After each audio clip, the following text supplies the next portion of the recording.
been in the MarTech, AdTech space, you can call it that, for about 20 years now. And I think the biggest thing about my journey as being a Black male in this industry is there are very few of us in this industry, right? And so there have been many of times throughout my entire career where I have either been the only one in the room or the highest ranking Black person at the company, right?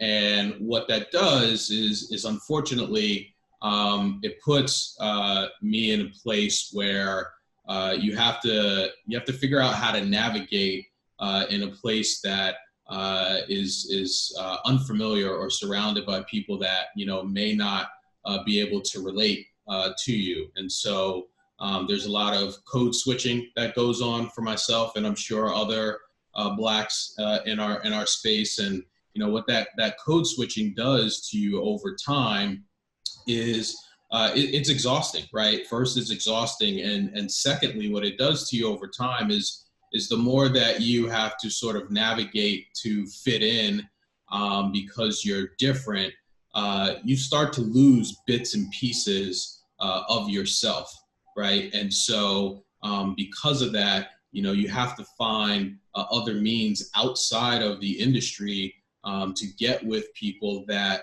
look like you, that have shared experiences that you have, really as a place to socialize and maintain who you are as an individual, right?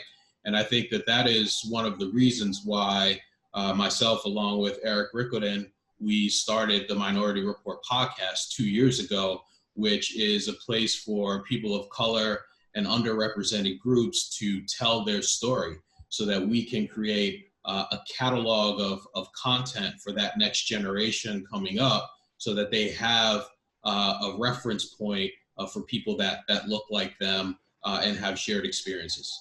Is there a conversation that you've wanted to have with your colleagues that you haven't about your feelings? Are there things you'd want to share now? What's interesting is I would say earlier on in my career, I shied away from having those types of conversations. And again, I think for a couple of reasons. One, I was, earlier in your career, you're a junior employee, you're trying to grow your career, you're trying not to make as many waves or ruffle feathers because you want to continue to advance. But I would say now that, I hold a senior position and have been in the industry for quite some time and have some level of privilege, which comes along with, being in a senior position, I'm much more open to, one, sharing my experience because, I want to be authentic while I'm at work. I want to bring my full self to work.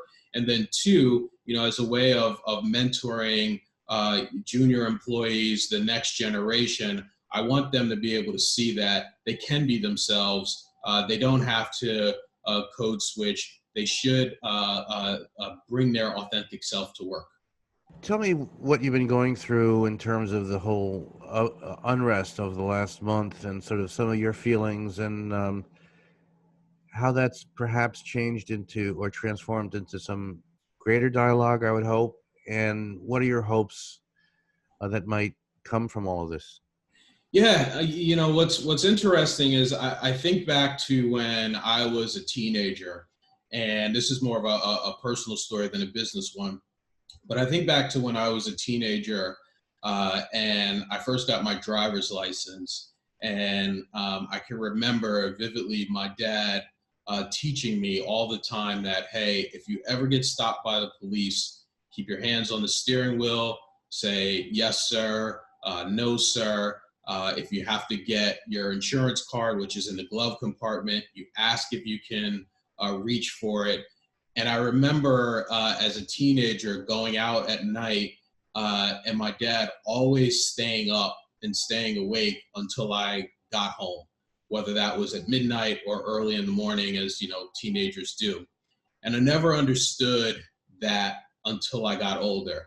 And I understand it now, which is he wasn't trying to be overbearing.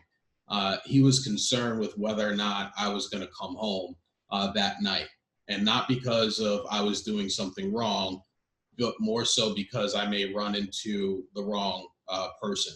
And so now, as a dad who has two young daughters, my hope is that after all the emotion of the last 4 to 5 weeks dies down, we in the business world, we as a society, really put measures and initiatives into place that's going to impact change long term. Because when my daughters get of age to where they're driving or they're in the business world, I don't want to have to worry about whether or not they're going to come home at night.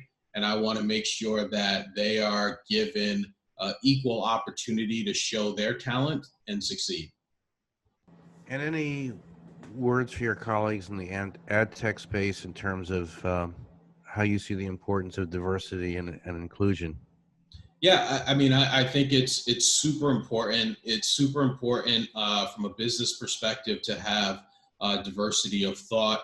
It is super important that we all have empathy for each other, and that we all come from different places and have different backgrounds and different cultures. And the other thing I would also say too is the one thing that really gets my blood boiling is when I hear that we would like to hire more diverse staff, but we just can't find the people. And what I would say to that is, think of it as a business initiative or product. When you launch a new initiative or a new product and you put it in the marketplace, if you're not getting the adoption that you want, or the strategy's not working, you usually pull back and you figure out how to pivot. And I think the same thing needs to be done with not only hiring people of color, but retaining people of color. You can't go about recruiting and use the same tactics that you've always used. You need to take a step back, figure out how you have to pivot, and figure out what new avenues you need to go down in order to recruit a more diverse staff, and then also, more importantly, retain and grow that diverse staff.